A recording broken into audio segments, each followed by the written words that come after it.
I live in a pretty average suburban place in New Jersey. It's the kind of town where people leave their doors unlocked and wave to their neighbors, where the most exciting thing is a new coffee shop opening up. There's also this local park not too far away. It's not big or anything, just a few trails, a playground, a pond, and some benches. The kind of place you walk your dog or take your kids on weekends. I'd been going there since I was a kid. Anyway, around October last year, I started this new routine of going for evening jogs after work.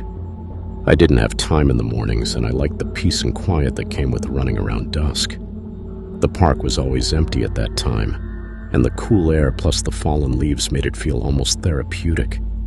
The park closes at 9 p.m., and there are posted signs everywhere saying the lights automatically shut off at 9:15. So that became my cue. When the path lights clicked off, I knew it was time to head home. I never stayed after that, until one Thursday when I noticed something weird. That night I stayed a little later than usual. It was about 9:10 and I was stretching near the old gazebo by the pond when I realized the lights hadn't gone out yet. I figured maybe the timers were off or they'd done maintenance, but the lights stayed on. And not just stayed on, they got brighter, like uncomfortably bright. Hospital hallway bright. Then I noticed something else. I couldn't hear anything. No crickets, no breeze, not even the water from the fountain in the middle of the pond.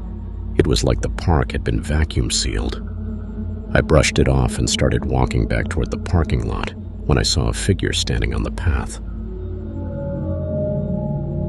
Just standing completely still. I thought maybe it was another late jogger, so I slowed down, expecting them to move aside or nod or something. But they didn't. They didn't even seem to be breathing. I got closer, maybe 15 feet away, and realized this person, or whatever it was facing me, but their face was completely wrong. Not disfigured or bloody, just blank, smooth. Like someone had tried to make a mannequin look human but gave up halfway through. I froze. My gut screamed at me to turn around, so I did. I power walked back toward the main field, not wanting to make it obvious I was scared. But then I heard something behind me. Footsteps. Heavy ones, fast, like they were sprinting. I didn't look back. I just ran. When I got to the playground, I turned around. There was nothing there. No footsteps. No figure. But all the lights that were on before were now off. All at once. Like someone had pulled a plug. My car was the only one left in the lot. I didn't even remember unlocking it. I just jumped in and peeled out of there. I didn't go back to the park for a while.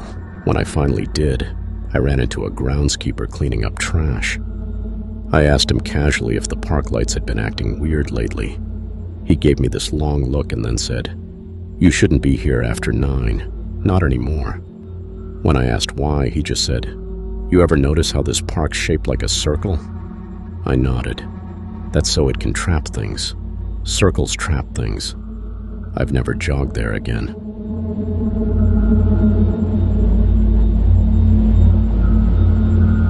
This happened to me last summer, and I haven't told many people about it because it sounds made up. But it wasn't. It started when I began running the South Ridge Trail behind my neighborhood. It's part of a lesser-known park system, nothing fancy, just gravel paths winding through woods, old wooden signs with weathered trail maps, and the occasional bench that looks like it survived 2 or 3 decades too many. The trail had a kind of rugged charm to it. It was quiet, secluded, and always smelled like pine and old rain. I'd been running it for about a month, trying to get back in shape. I went around 7 p.m., sometimes later if work ran long. It wasn't uncommon to go a full run without seeing a single person, but I started noticing this one guy. He was always coming the opposite direction, tall, mid-30s with a hoodie and headphones. The first time I saw him, I did the runner's nod. You know, that silent acknowledgement you give someone on a shared path. But he didn't nod back, didn't even glance at me, just kept walking with this weird mechanical stride, like every movement had been rehearsed. I didn't think anything of it until I realized I saw him every time I went. Same time, same stride, same motionless face. And then one evening, I passed him twice. It doesn't sound like a big deal at first, but understand, this was a loop trail. One entrance, one exit. For him to pass me twice, he would have had to run the entire trail at a speed that didn't make sense, or he never left it. That night I noticed something else. I stopped to stretch about halfway through. I was alone, no birds, no wind, just silence. I took my earbuds out and turned toward the trees. That's when I heard it. Footsteps. But they weren't behind me on the gravel path. They were in the brush to the left.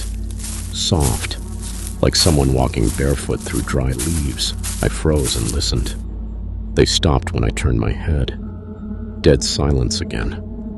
I told myself it was just an animal, maybe a deer, something harmless. But it wasn't a deer. A few days later, I went running again, this time a little earlier. I was maybe 15 minutes into the loop when I rounded a bend and saw something off. That same guy was standing at a trail fork that led off the main path in what looked to be some kind of odd cloak, just standing. Not stretching, not adjusting his laces, just watching the trail like he was waiting for something. This time he looked at me. Not a glance, a stare, direct eye contact as I jogged past. No smile, no nod, just these cold, unreadable eyes. I was too stunned to say anything. As soon as I passed him, I broke into a sprint. I didn't look back. I ran the rest of the trail like something was chasing me. When I got home, I checked the park's website. There is a fork in that area, but it's marked closed under restoration. The map hadn't been updated in years. The trail he was standing on wasn't even supposed to be accessible. That should have been enough for me to stop running there, but I didn't. Not yet. The next time I went, it was just before sunset. I kept a steady pace, music low, hyper-aware of every branch snap and shift of wind. I made it halfway through and didn't see anyone. Not the cloak guy, not another runner. No one. But then I smelled it. A sharp metallic tang in the air, like rust and sweat and something. Dead. I slowed down and looked around. To my right, about 30 feet into the brush, I saw something hanging from a tree. I moved closer, just a few steps, and realized it was a cloak. The same cloak I saw the guy wearing swaying gently in the breeze. It was tied to the branch by its straps like some kind of totem. Below it, near the base of the tree, were running shoes, same ones the guy wore, but no one was there. I backed up and turned to leave, and that's when I heard running behind me.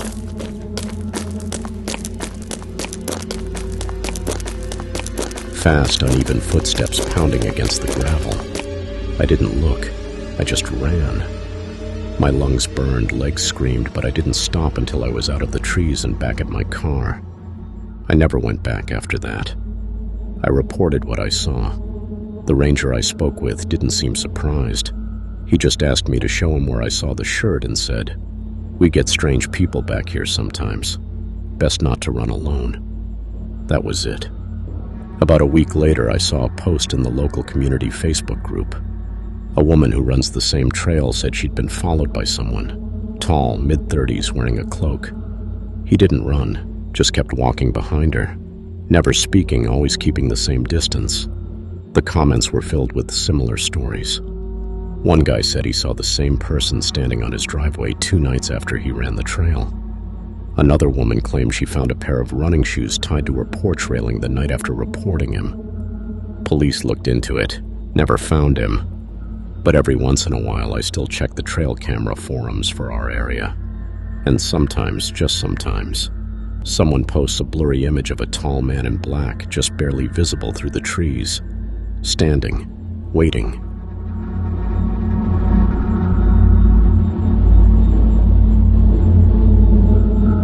This happened last spring, not long after my girlfriend and I moved in together.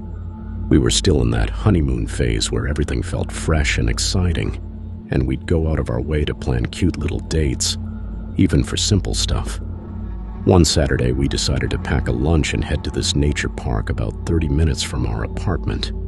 It was a little out of the way, but we'd read online that it had great views, and more importantly, it was quiet.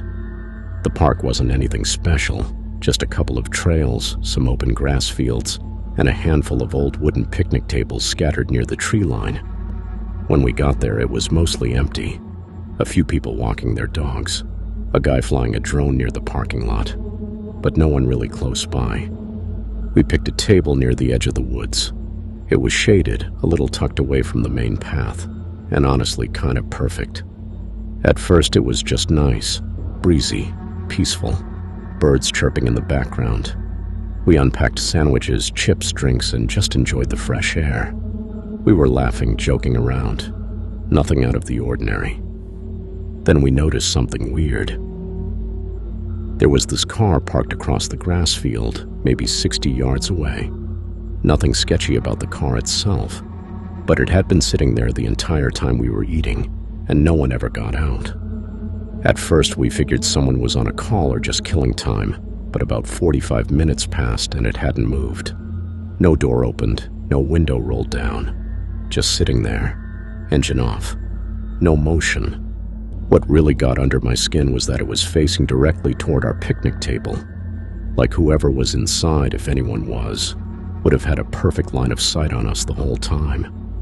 I tried to shrug it off, but my girlfriend noticed I kept glancing over and asked, "Do you think they're watching us?" I didn't want to say yes, but I also didn't want to lie, so I just said, "It's weird. Let's pack up in a few minutes." Right as we were cleaning up, I saw movement through the windshield, just a slight shift, like someone adjusting in the driver's seat. I froze for a second, squinting. It was subtle, but yeah, there was definitely someone in there. Then the driver's side door slowly opened. We didn't wait to see anything else. We grabbed the rest of our stuff, shoved it into the cooler, and made a beeline for the path that led back to the main lot. It wasn't far, maybe a 5-minute walk, but every step felt slower than it should have. I glanced over my shoulder and saw the car door still open, but the person, whoever they were, was now standing behind the car, next to the trunk. Just standing. Not opening it. Not walking toward us. Just standing there, watching. We didn't run, but we definitely walked faster. When we got to the lot, I did a quick scan. The drone guy was gone. So was everyone else. It was dead quiet. We got into my car, and the second I turned the ignition, I checked my mirrors. The sketch car was now pulling out across the field, slow and deliberate, turning toward the exit. My girlfriend saw it too and said, "Go, just go." So I did. We didn't say much on the drive back, just held hands and stared out the window. Now here's the part that messes with me. Later that night, I couldn't sleep. I kept thinking about how long that car had been sitting there, about how it only moved once we left. I started scrolling through my photos from that day, just the casual ones we'd taken of our food and the view. But in one of them, just barely in the background, you can see the car. It's blurry, but if you zoom in, you can make out the silhouette of someone sitting behind the wheel. Not just sitting, leaning forward, like they were watching us through binoculars. I never reported it. There wasn't really anything to report. No crime, no threat. Just a person we never saw clearly who sat and watched us for an hour. But it stuck with me. That park is still open. People still picnic there. And I'm sure if you drove by today, it would look completely harmless. But every time I think about going back, I hear my girlfriend's voice in my head. Do you think they're watching us? And the worst part is, I know the answer now.